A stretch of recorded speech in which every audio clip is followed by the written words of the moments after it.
ഹരേ കൃഷ്ണ. എല്ലാവർക്കും മാധവത്തിലേക്ക് സ്വാഗതം. വിഷുവാണ് 2025 ഏപ്രിൽ 14 തിങ്കളാഴ്ച. വിഷുവൊക്കെ നമുക്ക് എല്ലാവർക്കും അറിയാം. എന്താണ് വിഷു? സൂര്യൻ മേടരാശിയിലേക്ക് പ്രവേശിക്കുന്ന ആ പുണ്യ സമയമാണ് എന്തെന്ന് പറയുന്നത്, വിഷു എന്ന് പറയുന്നത്. മലയാളികളുടെ പുതുവർഷമാണ്. അതുകൊണ്ടാണ് നമ്മൾ എന്തു ചെയ്യുന്നത്, നമ്മുടെ കാർഷിക വിളകളും ഒക്കെ കണി കണ്ട് ഒരു ഐശ്വര്യ സമൃദ്ധമായ വർഷം നമുക്കുണ്ടാകുന്നതിനായിട്ട് നമ്മൾ പ്രാർത്ഥിക്കുന്നത്. ഇന്ന് നമ്മൾ പലപ്പോഴും കണ്ടിട്ടുള്ള ഒരു കാര്യമാണ് ഒരു കണി വെക്കുക എന്ന് പറയുമ്പോൾ വളരെ ആഡംബരപൂർവ്വം കണി വെക്കുന്നത്. അതായത് ആപ്പിള്, മുന്തിരിങ്ങ, ഓറഞ്ച് ഇങ്ങനെയൊക്കെയുള്ള സാധനങ്ങൾ ഒക്കെ കൊണ്ടുവന്ന് കണി വെച്ച് വളരെ വളരെ ആഡംബരപൂർവ്വം. പക്ഷേ ശരിക്കും പഴയ കാലത്ത് അങ്ങനെയൊന്നുമല്ല കണി വെച്ചുകൊണ്ടിരുന്നത്.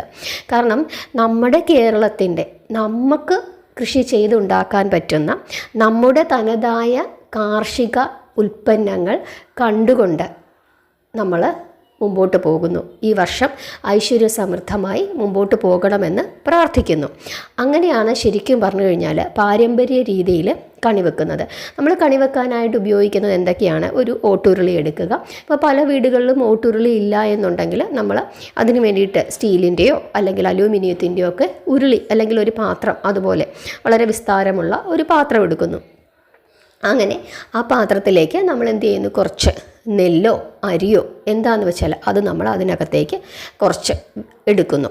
അതിനുശേഷം അതിൻ്റെ മുകളിലേക്ക് നമ്മൾ എന്ത് ചെയ്യുന്നു, നമുക്ക് നമ്മുടെ തനതായ പച്ചക്കറികൾ, അതായത് വെള്ളരിക്ക, അതുപോലെ തന്നെ മാങ്ങ, ചക്ക, അതായത് ഈ സമയത്തുണ്ടാകുന്ന സീസണലായിട്ടുള്ള നമ്മുടെ പഴവർഗ്ഗങ്ങളും പച്ചക്കറികളും ഒക്കെ നമ്മൾ അതിനകത്തേക്ക് ഉൾപ്പെടുത്തുന്നു. അതല്ലാതെ ആപ്പിള്, മുന്തിരിങ്ങ അങ്ങനെയൊക്കെയുള്ള വിദേശ പഴങ്ങൾ, അതായത് ഈ ആപ്പിള് മുന്തിരിങ്ങയൊക്കെ നമുക്കിപ്പോഴാണ് നമ്മളുടെ ദേശത്തുണ്ടാകുന്നില്ലേ, ഇതൊക്കെ വിദേശത്തുണ്ടാകുന്നത്. അത് മറ്റു ദേശത്ത്, അതായത് ഇന്ത്യക്ക് പുറത്തു നിന്നുള്ളതല്ല, അത് ഉത്തരേന്ത്യയിലൊക്കെ ഉണ്ടാകുന്ന സാധനങ്ങളാണ്.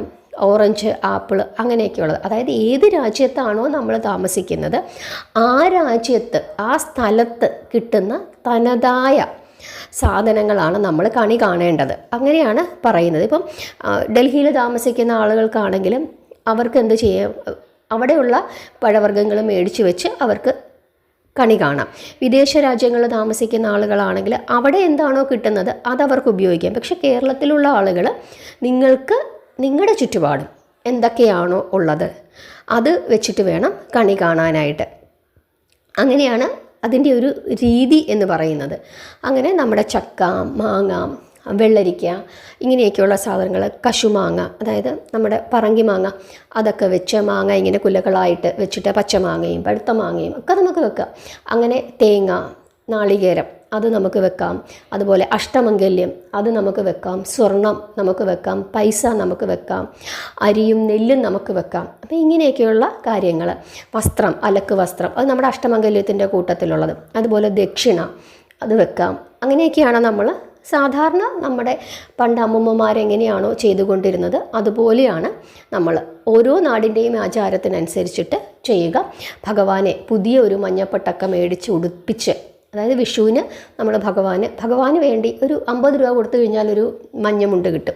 ആ മഞ്ഞമുണ്ട് മേടിച്ച് ഭഗവാന് ഉടുപ്പിച്ച് 5 തിരിയിട്ട് വിളക്കൊക്കെ തെളിയിക്കണം. നെയ് വിളക്കൊക്കെ തെളിയിക്കാൻ സാധിക്കുമെങ്കിൽ അതങ്ങേ ഏറ്റവും നല്ലത്. കണ്ണാടി, വാൽക്കണ്ണാടി, അതൊക്കെ നമ്മുടെ അഷ്ടമംഗല്യത്തിൻ്റെ കൂട്ടത്തിൽ വരുന്ന സാധനങ്ങളാണ്. കൺമഷി, സിന്ദൂരം അങ്ങനെയുള്ള സാധനങ്ങളൊക്കെ അതൊക്കെ വെച്ച് നമ്മളൊരു ഐശ്വര്യ സമൃദ്ധമായിട്ട് നമ്മൾ കണി കാണുക എന്നുള്ളതാണ്. അതല്ലാതെ ഒരു ആഡംബരപൂർവ്വം ആകരുത്. ഇപ്പം അങ്ങനെയാണല്ലോ, നമുക്ക് നമ്മുടെ നാട്ടിൽ കിട്ടാത്ത പഴവർഗ്ഗങ്ങളൊക്കെ മേടിച്ച് വെച്ചിട്ട് ഡ്രാഗൺ ഫ്രൂട്ട്, ഇപ്പം നമ്മുടെ നാട്ടിൽ ഡ്രാഗൺ ഫ്രൂട്ടൊക്കെ വളരുന്നുണ്ടല്ലേ, ഓറഞ്ച്, ആപ്പിൾ, ശരിക്കും പറഞ്ഞാൽ അതിൻ്റെയൊന്നും ആവശ്യമില്ല. ചക്ക, മാങ്ങ, വെള്ളരിക്ക, മത്തങ്ങ, അതുപോലെ മാങ്ങ, പഴുത്ത മാങ്ങയും പച്ചമാങ്ങയും ഒക്കെ തന്നെ നമുക്ക് വെക്കാം. ഇപ്പം നമുക്ക് കണി വെക്കാൻ വേണ്ടിയിട്ട് മൈസൂർ മത്തൻ ഇല്ലേ, ഒരു ചെറിയ മത്തൻ വരുന്നുണ്ട്. ശരിക്കും പറഞ്ഞു കഴിഞ്ഞാൽ നമ്മുടെ പഴയ മത്തങ്ങ അതാണ് ശരിക്കും കണി വെക്കാനായിട്ട് ഉപയോഗിക്കേണ്ടത്. നമ്മുടെ നാട്ടിൽ വളരുന്ന മത്തങ്ങ, ഇതാ ഞാൻ പറഞ്ഞ ഒരു ഭംഗിക്ക് വേണ്ടിയിട്ട് ഇപ്പോൾ ഇങ്ങനെയൊക്കെയുള്ള സാധനങ്ങളൊക്കെ എല്ലാം ഒരു അട്രാക്ഷനാണല്ലോ. മനുഷ്യർക്ക് അതാണല്ലോ ഇഷ്ടം. അതിന് വേണ്ടിയിട്ടാണ് ഇങ്ങനെയൊക്കെയുള്ള സാധനങ്ങളൊക്കെ നമ്മുടെ വിപണിയിൽ വരുന്നത്. ശരിക്കും പറഞ്ഞു കഴിഞ്ഞാൽ അങ്ങനെയല്ല. നമ്മുടെ നാട്ടിൽ തനതായ പച്ചക്കറികളും നമ്മുടെ നെല്ലും അരിയും ഒക്കെ ചേർന്നിട്ട് ഉള്ള ഒരു കേരളീയ തനിമയുള്ള ഒരു വിഷുക്കണിയാണ് നമ്മൾ ശരിക്കും പറഞ്ഞു കഴിഞ്ഞാൽ ഒരുക്കേണ്ടുന്നത്. കാരണം വിഷു എന്ന് പറഞ്ഞു കഴിഞ്ഞാൽ അത് കേരളത്തിൻ്റെ മാത്രം തനതായ ഒരു ഉത്സവമാണ്, അത് വിഷുക്കണി എന്ന് പറയുന്നത്. അപ്പം കേരളത്തിൻ്റെ തനതായ സാധനങ്ങളല്ലേ നമ്മൾ വെക്കേണ്ടത്, അതല്ലേ അതിൻ്റെ ഒരു കോമൺ സെൻസ്. അപ്പോൾ അങ്ങനെ വേണം ചെയ്യാനായിട്ട്. ഇന്ന് പ്രത്യേകമായിട്ട് പറയാനുള്ളത് വിഷുക്കണി എപ്പോൾ കാണണം, അതാണ് നമ്മളിന്ന് പ്രധാനമായിട്ടും നോക്കുന്നത്. വിഷുക്കണി കാണുന്നതിനും ഒരു സമയമുണ്ട്, അതായത് എപ്പോഴെങ്കിലും കണ്ടാൽ പോരാ. വിഷുക്കണി കാണുന്നതിന് ഒരു നല്ല മുഹൂർത്തമുണ്ട്. ആ മുഹൂർത്തത്തിൽ കാണുന്നതാണ് ഏറ്റവും ഉത്തമം. നമ്മൾ കണ്ണു തുറന്ന് ആദ്യം കാണേണ്ടുന്നത് ആ കാഴ്ചയാണ് എന്നാണ് പറയുന്നത്. ഇപ്പോൾ കുട്ടികളൊക്കെ ആണെങ്കിൽ എന്തു ചെയ്യും, പണ്ടത്തെ കാലത്ത് നമ്മളിപ്പോൾ സിനിമയിലും ടി വിയിലും ഒക്കെ കാണും, ഇങ്ങനെ നല്ല സെറ്റ് മുണ്ടൊക്കെ ഉടുത്ത് അല്ലെങ്കിൽ മുണ്ടൊക്കെ ഉടുത്ത് കൊച്ചു കുഞ്ഞുങ്ങളായാലും നന്നായിട്ട് ഒരുങ്ങി വന്ന് നിന്ന് വിഷുക്കണി കാണുന്നത്. അങ്ങനെയല്ലല്ലോ ശരിക്കും പറഞ്ഞു കഴിഞ്ഞാൽ നമ്മുടെ വീടുകളിലൊക്കെ നമ്മൾ കാണുന്നത്. കാരണം നമ്മൾ കണ്ണു തുറന്നാൽ ആദ്യം കാണേണ്ടുന്നത് എന്താണ്, വിഷുക്കണിയാണ്. അതല്ലാതെ കുളിച്ച് നമ്മൾ മറ്റു സാധനങ്ങളൊക്കെ കണ്ട് ഒരുങ്ങി അതിനുശേഷം ഇങ്ങനെ വന്ന് കാണേണ്ടുന്ന ഒരു കാഴ്ചയല്ല വിഷുക്കണി എന്ന് പറയുന്നത്. നമ്മൾ കണ്ണു തുറന്ന് അന്നത്തെ ദിവസം രാവിലെ കണ്ണു തുറന്ന് നമ്മൾ ആദ്യം കാണേണ്ടുന്നതാണ് വിഷുക്കണി. അപ്പോൾ നമ്മൾ എന്ത് ചെയ്യും, കുളിച്ചിട്ടൊന്നും കാണില്ല, പല്ല് തേച്ചിട്ട് കാണില്ല, അല്ലേ? നമ്മൾ ആ ഉറക്കത്തിലാണ് വന്ന് എന്ത് ചെയ്യുന്നത്, ആ വിഷുക്കണി കാണുന്നത്. പിന്നെ നമുക്ക് കുളിച്ചൊക്കെ നന്നായിട്ട് ഒരുങ്ങി ഒക്കെ ചെയ്തതിന് ശേഷം പിന്നീട് നമുക്കൊന്നും കൂടെ കാണാം. പക്ഷേ ഇങ്ങനെയാണ് ശരിക്കും പറഞ്ഞു കഴിഞ്ഞാൽ വിഷുക്കണി നമ്മൾ കാണേണ്ടുന്നത്. ആദ്യം നമ്മൾ കണ്ണു തുറന്ന് ആദ്യം അത് കാണണം. അതിനുശേഷം നമുക്ക് ചില കുട്ടികളൊക്കെ ആണെങ്കിൽ വീണ്ടും കിടന്നുറങ്ങും. കാരണം വെളുപ്പിനെ വന്ന് കണി കണ്ടു കഴിഞ്ഞാൽ അതിലൊന്നും ദോഷമില്ല. അതിലൊന്നും നിങ്ങൾ കുഞ്ഞുങ്ങളെ വഴക്ക് പറയാനൊന്നും പോകണ്ട, അവർ ഉറങ്ങിക്കോട്ടെ. പിന്നീട് അവർ ഉണർന്നതിന് ശേഷം പിന്നെ കുളിച്ച് അവർ അമ്പലത്തിൽ പൊക്കോട്ടെ, അത് തെറ്റില്ല. കാരണം കുഞ്ഞുങ്ങളല്ലേ, അവർക്ക് വെളുപ്പിനെ കണ്ടിട്ട് പിന്നെ അത്രയും സമയവും കൂടെ ഉണർന്നിരിക്കണമെന്ന് നമ്മൾ നിർബന്ധം പിടിക്കുന്നത് ശരിയല്ല. അവർക്ക് ഉറങ്ങണമെങ്കിൽ അവർ ഉറങ്ങിക്കോട്ടെ. അതിൻ്റെ പേരിൽ കുട്ടികളെ വഴക്കൊന്നും പറയരുത്.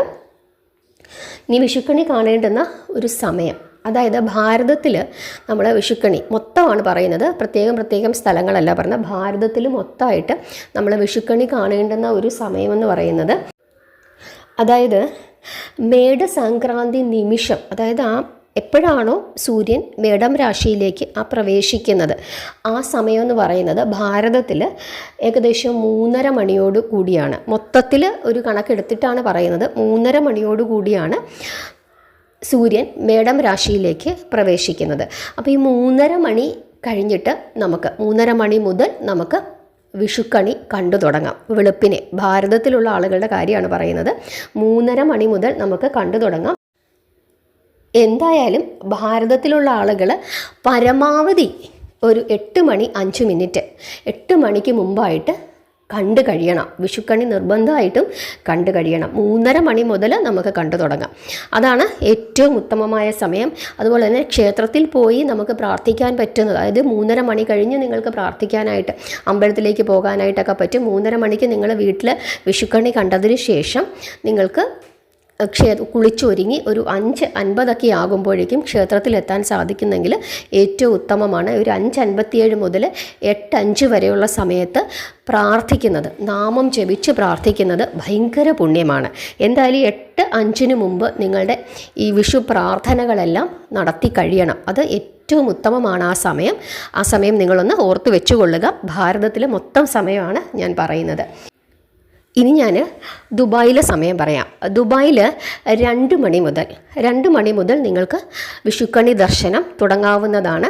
5:58 മുതൽ 8:05 വരെ മഹാപുണ്യകാലമാണ്. ആ കാലത്തിൽ നിങ്ങൾക്ക് ക്ഷേത്ര ദർശനം നടത്തുകയോ അതല്ലെങ്കിൽ നിങ്ങൾക്ക് നാമം ജപിക്കുകയോ ഒക്കെ തന്നെ ചെയ്യാം. എന്തായാലും ദുബായിലുള്ള ആളുകൾ 8 മണിക്ക് മുമ്പ് നിങ്ങളുടെ പ്രാർത്ഥനകളെല്ലാം തന്നെ കഴിച്ചു കൂട്ടണം. അത് വളരെ നിർബന്ധമാണ്. ഈ സമയം എന്ന് പറയുന്നത് നിങ്ങൾക്ക് ക്ഷേത്രത്തിൽ പോകാനും പ്രാർത്ഥിക്കാനും, അതായത് 2 മണി മുതൽ 8 മണി വരെയുള്ള സമയം ദുബായിലുള്ള ആളുകൾ പുണ്യകരമായ സമയമാക്കി കണക്കാക്കി നിങ്ങൾ ആ സമയത്തിനുള്ളിൽ നിങ്ങളുടെ പ്രാർത്ഥനകളും വിഷുക്കണി ദർശനവും ഒക്കെ തന്നെ നടത്തിക്കൊള്ളുക. ഇനി അബുദാബിയിലാണെങ്കിൽ നിങ്ങൾക്ക് ഇതേപോലെ തന്നെയാണ്. 2 മണിയാണ്. 2 മണിക്കാണ് അവിടെയും സംക്രമം നടക്കുന്നത്. 2 മണി മുതൽ നിങ്ങൾക്ക് വിഷുക്കണി ദർശനം നടത്താം. 8-9 നിങ്ങളുടെ പ്രാർത്ഥനകളും എല്ലാം തന്നെ നിങ്ങൾ പൂർത്തിയാക്കണം. അതാണ് ഏറ്റവും ഉത്തമമായ സമയം. ഇനി ബഹറിൽ 1 മണി മുതൽ 1 മണിക്ക് നിങ്ങളുടെ മേടസംക്രാന്തി ആ നിമിഷമാണ് മേടസംക്രാന്തി നിമിഷം. 1 മണി വെളുപ്പിനെ 1 മണി മുതൽ നിങ്ങൾക്ക് നിങ്ങളുടെ വിഷുക്കണി ദർശനം നടത്താവുന്നതാണ്. 1 മണി മുതൽ നിങ്ങളുടെ പ്രാർത്ഥനകളെല്ലാം തീർക്കേണ്ടുന്നത് രാവിലെ 7:23 നിങ്ങളുടെ വിഷുക്കണി ദർശനവും പ്രാർത്ഥനകളും എല്ലാം തന്നെ പൂർത്തീകരിക്കണം. മസ്കറ്റിൽ ഒമാൻ മസ്കറ്റിൽ 2 മണി മുതൽ നിങ്ങൾക്ക് നിങ്ങളുടെ പ്രാർത്ഥനകളും വിഷുക്കണി ദർശനവും ഒക്കെ തന്നെ നടത്താവുന്നതാണ്. 7:53 നിങ്ങളുടെ പ്രാർത്ഥനകളെല്ലാം തന്നെ പൂർത്തിയാക്കണം. കുവൈറ്റിൽ 1 മണി മുതൽ നിങ്ങൾക്ക് വിഷുക്കണി ദർശനം നടത്താവുന്നതാണ്. 7:31 നിങ്ങളുടെ പ്രാർത്ഥനകളും ക്ഷേത്ര ദർശനവും ഒക്കെ തന്നെ പൂർത്തീകരിക്കാവുന്നതാണ്. ഇനി ദോഹ ഖത്തർ 1 മണി മുതലാണ് അവിടെയും വിഷുക്കണി ദർശനം നടത്തേണ്ടുന്നത്.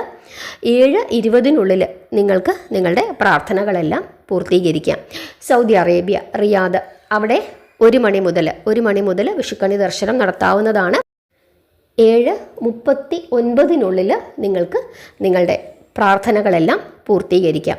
ഇനി ഷാർജയിൽ 2 മണിയാണ് സംക്രാന്തി സമയം. 2 മണി കഴിയുമ്പോൾ മുതൽ നിങ്ങൾക്ക് നിങ്ങളുടെ വിഷുക്കണി ദർശനം തുടങ്ങാവുന്നതാണ്. 2 മണി മുതൽ. അതിനുശേഷം 8:04 പ്രാർത്ഥനകളും ക്ഷേത്ര ദർശനവും ഒക്കെ തന്നെ പൂർത്തീകരിക്കുന്നത് അങ്ങേയറ്റം ഉത്തമമാണ്. ഇനി മറ്റൊരു കാര്യം പറയാനുള്ളത്, വിഷുവിന് നിങ്ങൾ സദ്യ ഉണ്ടാക്കുന്നുണ്ടെങ്കിൽ തീർച്ചയായിട്ടും ഭഗവാന് സമർപ്പിക്കണം. ഉച്ചയ്ക്ക് 5 തിരിയിട്ട് നിലവിളക്ക് തെളിയിച്ച് ഭഗവാന്റെ മുമ്പിൽ നിങ്ങൾ എന്തൊക്കെയാണോ വിഷുവിന് വേണ്ടിയിട്ട് സദ്യ ഉണ്ടാക്കിയത് അതെല്ലാം തന്നെ ഭഗവാന് വിളമ്പണം. ആദ്യം ഭഗവാന് വിളമ്പിയതിന് ശേഷം മാത്രമേ നിങ്ങൾ കഴിക്കാവൂ. അക്കാര്യം പ്രത്യേകമായിട്ട് ശ്രദ്ധിക്കുക. അങ്ങനെ ഭഗവാന് നമ്മൾ നല്ല ദിവസങ്ങളിലൊക്കെ തന്നെ നമ്മൾ എന്തൊക്കെയാണോ ഉണ്ടാക്കിയത് അതൊക്കെ തന്നെ ഭഗവാന് സമർപ്പിക്കുന്നത് അങ്ങേയറ്റം ഉത്തമമാണ്. അതിൽ ഭഗവാൻ ശ്രീകൃഷ്ണനായതുകൊണ്ട് തന്നെ വൈഷ്ണവർ പറയുന്നത് ചുവന്നുള്ളിയും വെളുത്തുള്ളിയും ചേർത്ത ഭക്ഷണ പദാർത്ഥങ്ങൾ ഭഗവാന് കൊടുക്കാൻ പാടില്ല എന്നാണ് വൈഷ്ണവ വിശ്വാസപ്രകാരം പറയുന്നത്. അതുകൊണ്ട് അന്നത്തെ ദിവസം ഒരു പുണ്യ ദിവസമായതുകൊണ്ട് നിങ്ങൾക്ക് ചുവന്നുള്ളിയും വെളുത്തുള്ളിയും ചേർക്കാതെ ഭക്ഷണങ്ങൾ ഉണ്ടാക്കാൻ സാധിക്കുമെങ്കിൽ നിങ്ങൾ ഉണ്ടാക്കിക്കോളൂ. നമ്മുടെ കൗസ്തുഭം വെജ് ഫുഡ്സിൽ അതിനകത്ത് സദ്യാവിഭവങ്ങൾ കിടപ്പുണ്ട്. ചുവന്നുള്ളിയും വെളുത്തുള്ളിയും ഒന്നും ചേർക്കാത്ത സദ്യാവിഭവങ്ങൾ. അത് നോക്കിയിട്ട് വേണമെങ്കിൽ നിങ്ങൾക്ക് ചെയ്യാം. ശരിക്കും പറഞ്ഞു കഴിഞ്ഞാൽ ഈ വെളുത്തുള്ളിയും ചുവന്നുള്ളിയുടെയും ഒന്നും ഒരു ആവശ്യമില്ല. അവിയലിനൊന്നും ഒരു ആവശ്യമില്ല. നമ്മൾ നല്ല ജീരകവും അതുപോലെ തന്നെ തേങ്ങയും പച്ചമുളകും ഒക്കെ ചേർത്താൽ മതി. അങ്ങനെ അവിയൽ വെച്ചിട്ട് നമ്മുടെ 2ാമത്തെ ചാനൽ കൗസ്തുഭം വെജ് ഫുഡ്സിൽ കിടപ്പുണ്ട്. അങ്ങനെ നിങ്ങൾക്ക് നല്ല രുചിയായിട്ട് നിങ്ങൾക്ക് അവിയൽ ഉണ്ടാക്കാനായിട്ട് പറ്റും. അതിനകത്ത് കുറേ ചുമന്നുള്ളി വാരി ചേർക്കേണ്ട ഒരു ആവശ്യമില്ല ശരിക്കും പറഞ്ഞു കഴിഞ്ഞാൽ. അതുപോലെ തന്നെ തോരൻ വെക്കുന്നതിനാണെങ്കിലും കിച്ചടിയും പച്ചടിയും എരിശ്ശേരിയും കൂട്ടുകറിയും ഒന്നും വെക്കുന്നതിന് നിങ്ങൾക്ക് ഈ വെളുത്തുള്ളിയുടെ ഒന്നും ഒരു ആവശ്യമില്ല. അതിൻ്റെ ഒന്നും ശരിക്കും പറഞ്ഞാൽ അതിൻ്റെ ഒന്നും ആവശ്യമില്ല. നമ്മൾ വല്ലപ്പോഴും ഒക്കെ കഴിക്കുമ്പോൾ കഴിക്കാം. പക്ഷേ ഭഗവാന് നൈവേദ്യമായിട്ട് സമർപ്പിക്കുമ്പം ഈ ചുവന്നുള്ളിയും വെളുത്തുള്ളിയും സാധാരണയായിട്ട് ക്ഷേത്രങ്ങളിൽ ഉപയോഗിക്കാറില്ല. നിങ്ങൾ ഗുരുവായൂർ ചെന്ന് നോക്കിക്കോളൂ. ഗുരുവായൂർ ഭഗവാന് നൈവേദ്യമായിട്ട് സമർപ്പിക്കുന്ന ഒരു സാധനത്തിനകത്തും വെളുത്തുള്ളിയും ചുവന്നുള്ളിയും ഉപയോഗിക്കാറില്ല. അങ്ങനെയാണ് വൈഷ്ണവ വിശ്വാസപ്രകാരം പറയുന്നത്. അതുകൊണ്ട് ഈ വിഷുവിന് നിങ്ങൾ ചുവന്നുള്ളിയും വെളുത്തുള്ളിയും ഒന്നും ചേർക്കാത്ത വിഭവങ്ങൾ ഉണ്ടാക്കി നോക്കുക. നിങ്ങൾക്ക് തീർച്ചയായിട്ടും ഇഷ്ടപ്പെടും. നമ്മുടെ ചാനലിൽ കിടപ്പുണ്ട് സദ്യാവിഭവങ്ങൾ. അത് പ്രത്യേകം പ്ലേലിസ്റ്റായിട്ട് ഞാൻ ഇട്ടിട്ടുണ്ട്. നിങ്ങൾക്കത് നോക്കാം. നിങ്ങൾക്കറിയാമല്ലോ അതില്ലാതെ ഉണ്ടാക്കാനും നിങ്ങൾക്കറിയാം. ഇഞ്ചി നല്ലതാണ് നമ്മുടെ ശരീരത്തിന്, നന്നായിട്ട് ഡൈജഷൻ ഉണ്ടാകും. അപ്പം നിങ്ങൾക്ക് ഇഞ്ചി ചേർത്തിട്ട് നിങ്ങൾക്ക് കിച്ചടിയോ ഒക്കെ വേണമെങ്കിൽ ബീട്രൂട്ട് കിച്ചടിക്കൊക്കെ ഇഞ്ചി ചേർത്തുണ്ടാക്കുന്നത് വളരെ നല്ലതാണ്. അപ്പോൾ അതൊക്കെ നമുക്ക് ദഹിക്കും. അങ്ങനെയൊക്കെ ചെയ്യുന്നത്. മോരുകറിക്കാണെങ്കിലും നിങ്ങൾക്ക് എന്ത് ചെയ്യാം, പുളിശ്ശേരി ഉണ്ടാക്കുമ്പോൾ 2 ഇഞ്ചി ചേർത്ത് പുളിശ്ശേരി ഉണ്ടാക്കുക. അതൊക്കെ നമുക്ക് നല്ല ഒരു ഡൈജഷൻ ഉണ്ടാകും. അപ്പോൾ അങ്ങനെയൊക്കെ നിങ്ങളൊന്ന് ഉണ്ടാക്കി ഇത്തവണ ഭഗവാനൊന്ന് സമർപ്പിച്ച് നോക്കൂ. തീർച്ചയായിട്ടും അതിൻ്റെയൊക്കെ ഒരു മാറ്റം നിങ്ങൾക്കുണ്ടാകും. അതുപോലെ തന്നെ വിഷുവിന് നമ്മൾ പായസം വെക്കുമ്പോൾ പാൽപ്പായസം ഉണ്ടാക്കുന്നതാണ് ഏറ്റവും നല്ലത്. ചുവന്ന നല്ല ഉണക്കലരിയും പാലും പഞ്ചസാരയും ഇത്ര മാത്രം ചേർത്താൽ മതി. അതിനകത്ത് കണ്ടൻസ്ഡ് മിൽക്കോ അതല്ലെങ്കിൽ ഏലക്കയോ ഒന്നും തന്നെ ചേർക്കേണ്ട ആവശ്യമില്ല. ശരിക്കും പറഞ്ഞാൽ അണ്ടിപ്പരിപ്പും മുന്തിരിങ്ങയൊന്നും പാൽപ്പായസത്തിന് ചേർക്കേണ്ടെന്ന യാതൊരു ആവശ്യമില്ല. നല്ല പാലും പഞ്ചസാരയും അരിയും അത് മാത്രം മതി. എന്നിട്ട് ഭഗവാന് സമർപ്പിക്കുമ്പോൾ നിങ്ങൾ ഒരു തുളസിയിലയും കൂടെ അതിൽ ചേർത്തിട്ട് നിങ്ങൾക്ക് ഭഗവാന് സമർപ്പിക്കാം. അത് ഒരു നല്ല ഒരു വാസനയായിരിക്കും നിങ്ങളുടെ പാൽപ്പായസത്തിന് ആ തുളസിയില കൊടുക്കുന്നത്. അതാണ് ഭഗവാന് ഏറ്റവും ഇഷ്ടം. അങ്ങനെയാണ് ശരിക്കും പറഞ്ഞു കഴിഞ്ഞാൽ പാൽപ്പായസം ഉണ്ടാക്കേണ്ടുന്നത്. അപ്പോൾ ഇത്തവണത്തെ വിഷു നിങ്ങൾ ഇങ്ങനെയൊന്ന് വ്യത്യസ്തമായിട്ട്, അതായത് ഉള്ളിയും വെളുത്തുള്ളിയും ഒന്നും ചേർക്കാതെ നല്ല ഒരു നല്ല സ്വാത്വികമായ ഒരു സദ്യ ഉണ്ടാക്കി ഒന്ന് നോക്കൂ. സാമ്പാറൊക്കെ ഞാൻ നമ്മുടെ 2ാമത്തെ ചാനലിലെ കൗസ്തുഭത്തിൽ ഇട്ടിട്ടുണ്ട്. ഉള്ളിയൊന്നും ചേർക്കാതെ എങ്ങനെ സാമ്പാർ വെക്കണമെന്നുള്ളത്. നല്ല രുചിയുള്ള ഒരു സാമ്പാറായിരിക്കും അത്. അപ്പോൾ നിങ്ങൾ അങ്ങനെയൊക്കെ ഉണ്ടാക്കി നോക്കുക. ഇത്തവണത്തെ വിഷു നിങ്ങൾ നല്ല ഭംഗിയായിട്ട് ആഘോഷിക്കുക. അതുപോലെ നമ്മുടെ വീടുകളിലൊക്കെ തന്നെ മുതിർന്ന ആളുകൾ കാണും, കൊച്ചുകുട്ടികൾ കാണും. അവർക്കൊക്കെ വിഷു കൈനീട്ടം കൊടുക്കുക. ഒരുപാട് വലിയ തുകയൊന്നും കൊടുക്കേണ്ടെന്ന് ആവശ്യമില്ല. ഓരോരുത്തരുടെയും ആവശ്യത്തിനനുസരിച്ചിട്ട് നമ്മളെ കൊണ്ട് നമ്മുടെ യഥാശക്തി അത് ചെയ്യുക. ഇനി പ്രായമായ ആളുകളൊക്കെ ഉണ്ടെങ്കിൽ അവർക്കൊരു മുണ്ടും നേരിയതോ അതല്ലെങ്കിൽ ഒരു മുണ്ടോ ഒക്കെ നമ്മൾ മേടിച്ചു കൊടുക്കണം. അതൊക്കെ നിങ്ങൾ പ്രായമായ ആളുകൾക്കൊക്കെ കൊടുക്കാനായിട്ട് നിങ്ങൾ കൊണ്ടുപോകുന്ന സമയത്ത് നിങ്ങളുടെ വീട്ടിലുള്ള കുട്ടികൾ അവരെ കൊണ്ട് കൊടുപ്പിക്കാനായിട്ട് ശ്രമിക്കുക. അവരെ കൊണ്ട് അത് കൊടുപ്പിച്ചിട്ട് മുതിർന്ന ആളുകളെ നമസ്കരിക്കാനും ഒക്കെ തന്നെ നിങ്ങൾ ആ കുട്ടികളെ പഠിപ്പിക്കണം. നമ്മൾ മുണ്ട് മേടിച്ചുകൊണ്ട് പോയി ഇപ്പം അച്ഛന്, അപ്പോൾ അപ്പൂപ്പന് കൊടുക്കാനായിട്ടാണ് അല്ലെങ്കിൽ നമ്മുടെ അച്ഛന് കൊടുക്കാനായിട്ടാണെങ്കിൽ നമുക്ക് കുട്ടികളുണ്ടെന്നുണ്ടെങ്കിൽ കുട്ടികളെ കൊണ്ട് അപ്പൂപ്പനും അമ്മൂമ്മയ്ക്കും കൊടുക്കും മക്കളെ എന്ന് പറഞ്ഞ് അവരെ കൊണ്ട് കൊടുപ്പിച്ചിട്ട് അതുപോലെ തന്നെ അവരെ നമസ്കരിക്കാനും ഒക്കെ നമ്മൾ പഠിപ്പിക്കും. ഇതൊക്കെ നമ്മുടെ സംസ്കാരത്തിൻ്റെ ഭാഗങ്ങളാണ്. അതൊക്കെ കുട്ടികൾ പഠിക്കും. അപ്പോൾ ഇനി അടുത്ത തലമുറയും ഇങ്ങനെയൊക്കെ ചെയ്യാനായിട്ട് അവർക്ക് മനസ്സിലാവുകയുള്ളൂ. അങ്ങനെ കാര്യങ്ങളൊക്കെ അവരെ പഠിപ്പിക്കണം. അതുപോലെ തന്നെ ക്ഷേത്രത്തിൽ നിങ്ങൾ പോകുന്നുണ്ടെങ്കിൽ തീർച്ചയായിട്ടും ഭഗവാന് ഒരു മഞ്ഞമുണ്ട്, അത് നിങ്ങൾ മേടിച്ചു കൊണ്ടുപോകണം. ഇനി ഭഗവാന്റെ ക്ഷേത്രം അടുത്തില്ല, നിങ്ങൾ തൊട്ടടുത്തുള്ള ക്ഷേത്രത്തിലാണ്, അവിടെ ഭഗവതി ക്ഷേത്രമാണ്, അതല്ലെങ്കിൽ ശിവക്ഷേത്രമാണ്, ഏത് ക്ഷേത്രമായിക്കോട്ടെ നമുക്ക് പോകാൻ സാധിക്കുന്നത്, ആ ക്ഷേത്രത്തിലെ ദേവതമാർക്ക് ഓരോ മുണ്ട്, അതായത് നമ്മൾ ഉടയാട, അത് ഉടയാടയായാലും അത് മേടിച്ചൊന്നു കൊണ്ട് കൊടുക്കുന്നത്, പ്രധാന ദേവതയ്ക്കെങ്കിലും ഒരു ഉടയാട മേടിച്ചു കൊടുക്കുന്നത് അങ്ങേയറ്റം ഉത്തമമാണ്. കാരണം വിഷുവായിട്ട് നമുക്കാണെങ്കിലും ഒരു പുതുവസ്ത്രം അത് കിട്ടുന്നത് നമുക്ക് വളരെ സന്തോഷമല്ലേ. അപ്പോൾ അങ്ങനെ നിങ്ങളൊന്ന് ചെയ്യണം. ഇനി പ്രധാന ദേവതയ്ക്ക് മാത്രമാണ് നിങ്ങൾ മുണ്ട് മേടിച്ച് അല്ലെങ്കിൽ ഉടയാട മേടിച്ച് കൊടുക്കുന്നതെങ്കിൽ ബാക്കിയുള്ള ഉപദേവന്മാർക്കെല്ലാം തന്നെ ഓരോ രൂപ എങ്കിലും നിങ്ങളൊന്ന് കാണിക്കയിട്ട് തൊഴുന്നത് അങ്ങേറ്റം ഉത്തമമാണ്. കാരണം ഇതൊക്കെ ഒരു സംസ്കാരത്തിൻ്റെ ഭാഗങ്ങളാണ്. ഇതൊക്കെ ഒരു സന്തോഷമാണ്. കാരണം ഈ ദൈവങ്ങളെയൊക്കെ നമ്മുടെ കൂട്ടത്തിലേക്ക് നമ്മൾ കൂട്ടുകയാണ്. ഇവരൊക്കെ നമ്മുടെ ജീവിതത്തിൻ്റെ ഭാഗങ്ങളാണ്. കാരണം എത്ര രൂപ മുടക്കിയായിരിക്കും നമ്മൾ നമുക്ക് വേണ്ടി വസ്ത്രങ്ങൾ മേടിക്കുകയും അണിഞ്ഞൊരുങ്ങുകയൊക്കെ ചെയ്യുന്നത്. അപ്പോൾ അതിനകത്തുനിന്ന് ഒരു 10 250 രൂപ അല്ലെങ്കിൽ ഒരു 500 രൂപ ദൈവങ്ങൾക്ക് വേണ്ടി മാറ്റി വെക്കുന്നത് കൊണ്ട് ഒരു തെറ്റുമില്ല. ഒരു 50 രൂപ മതി, ഒരു മഞ്ഞമുണ്ട് കിട്ടും. ആ 50 രൂപ കൊടുത്തൊരു മഞ്ഞമുണ്ട് മേടിച്ച് ഭഗവാനൊന്ന് കൊടുക്കുന്നത് കൊണ്ട് നമുക്ക് യാതൊരു ദോഷവും ഉണ്ടാകുന്നില്ല. ഇനി അതിനും സാധിക്കുന്നില്ല എന്നുണ്ടെങ്കിൽ നമ്മൾ കാണിക്കയിട്ടെങ്കിലും നിങ്ങൾ ഒന്ന് നമസ്കരിക്കണം. ആ കാര്യങ്ങളൊക്കെ ഒന്ന് പ്രത്യേകമായിട്ട് ശ്രദ്ധിക്കുക. ഒരു നല്ല ദിവസമാണ്. ആ നല്ല ദിവസം അതിൻ്റേതായ ഒരു രീതിയിൽ തന്നെ ഇത് നമ്മുടെ സംസ്കാരത്തിൻ്റെ ഭാഗമാണ് എന്ന് മനസ്സിലാക്കിക്കൊണ്ട് സന്തോഷത്തോടു കൂടി ആ ദിവസം കൊണ്ടാടണം. എങ്കിൽ മാത്രമേ നമുക്ക് മുമ്പോട്ടുള്ള ദിവസങ്ങളൊക്കെ തന്നെ ഒരു ശ്രേയസ് ഉണ്ടാവുകയുള്ളൂ. അതുപോലെ തന്നെ ഈ ശർക്കര ഇട്ടിട്ട് വിഷുവിന് പായസം ഉണ്ടാക്കും. അത് നല്ല അരിപ്പായസമാണ് ഉണ്ടാക്കുന്നത്. അതായത് പുന്നെല്ലിൻ്റെ പായസം, നല്ല പുതിയ നെല്ലുകൊണ്ട് നമ്മൾ അരിപ്പായസം ഉണ്ടാക്കാറുണ്ട്.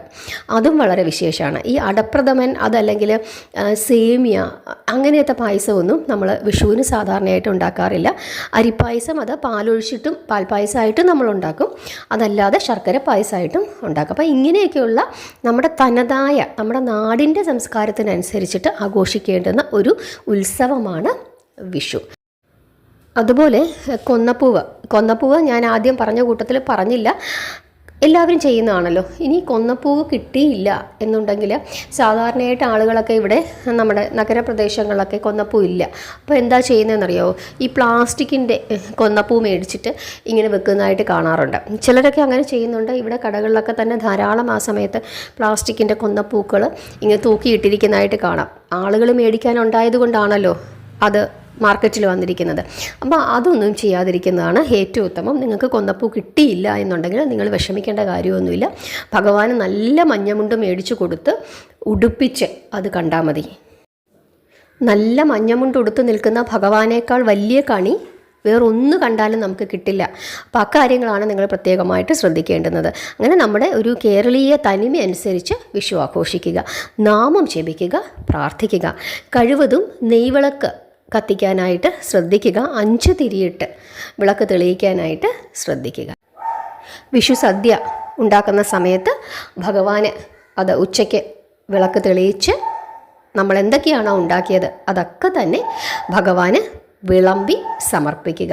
ഞാനാണ് ഞങ്ങളുടെ വീട്ടിൽ ഭഗവാന് വിളക്ക് കത്തിച്ച് വിളമ്പിയ ആഹാരം കഴിക്കുന്നത്. ഞാൻ അതിനുവേണ്ടി ഇങ്ങനെ നോക്കിയിരിക്കും. ഭഗവാൻ കഴിച്ചതിന് ശേഷം ഭഗവാന്റെ പ്രസാദം അത് നമുക്ക് ആർക്കാണോ നമുക്കിഷ്ടം അവർക്ക് കഴിക്കാം. അതല്ലെങ്കിൽ അത് കുറേശ്ശെ ആയിട്ട് എടുത്ത് നമ്മുടെ വീട്ടിലുള്ള എല്ലാവർക്കും അതിൻ്റെ ഓരോ ഉരുള അതെടുത്ത് നമുക്ക് കഴിക്കാനായിട്ട് പറ്റും. അത് അങ്ങ് ഏറ്റവും ഉത്തമമാണ്.